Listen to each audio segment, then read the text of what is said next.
So guys, we are back. Almost 2 years ago to the day, I was invited to fish this stretch of the hallowed gin clear waters of the River Test. Literally 10-minute swim downstream from the UK's unofficial fly fishing headquarters in Stockbridge, Hampshire.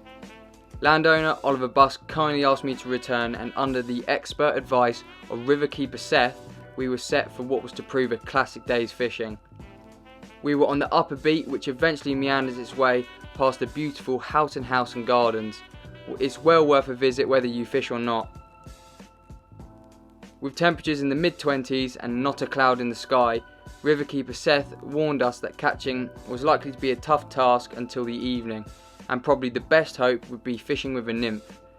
I've been tying my own flies for a few years now, so it's always disappointing when I'm restricted to use just one type of fishing. Seth gave us an update of the history of the beat and the abundance of wildlife to be seen. It's breathtaking. Even if you don't catch, you'll have an incredible day with nature. Barn owls nest on the meadow, water voles zip along the bank, and wild and stocked brown and rainbow trout sit in the current on full show.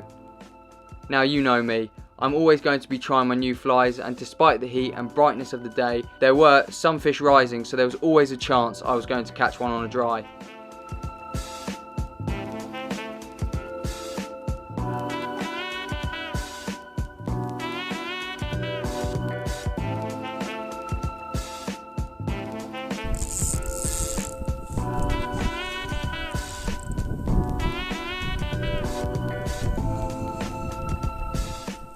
Just up from the start of the beat, there is a really nice deep pool by a farmer's bridge that looks so fishy.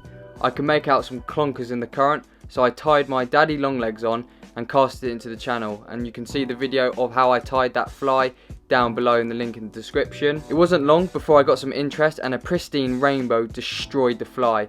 A fin perfect 5-pounder and a great fight. It was a great start to the day. On days like this, when it's a catch and release water, the fish's health is top priority. I make it my business to make a quick picture, then spend the next 5 minutes or so cradling the fish in the shallows until its strength returns and she is ready to get back into the current. So after catching that fish, the daddy longlegs soon lost its interest, so it was time for a switch. On hot days like this, I find that frequently changing the fly is the key. Try and match what's hatching or flying around and change if there is no action every 10 minutes or so. Next up was the wasp. This was the first for me, and to be honest I had no idea if it would work. The fly, which was from Fast Flies, looked so realistic.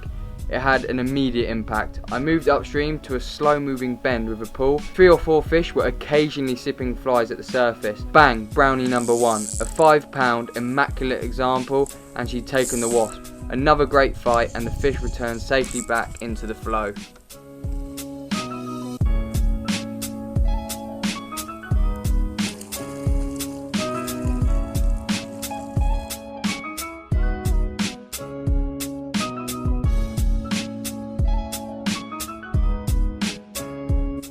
So yet again, the brownies got bored, but there were a couple of brownies still sitting in the same pool, so I thought to switch flies, and there were lots of blue damsels flying around the air.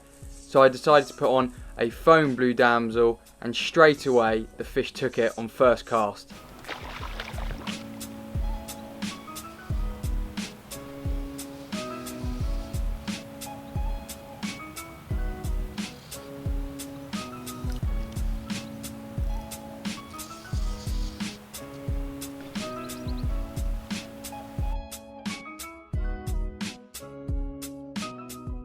So after picking up that awesome brownie, there were still a couple of brown trout sitting in this pool, so I managed to pick up another one on that same fly, the blue damsel.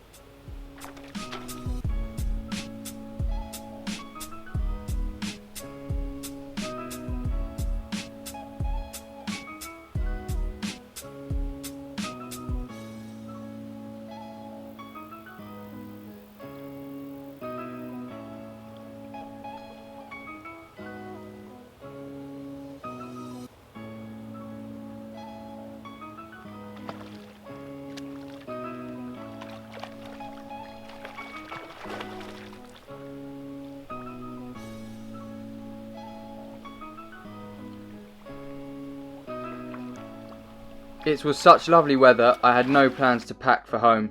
The light got more and more soft as the evening came and I fished until it was dark.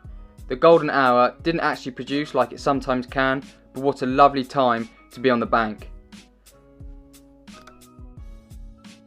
So came the end of a day on the river test that I will never forget. 1 rainbow and 5 browns. Not bad for a warm day in July. If you want to get away from the modern life, immerse yourself in nature and have a cracking day's fishing, get yourself booked into Houghton Lodge Gardens in Hampshire for an unforgettable experience.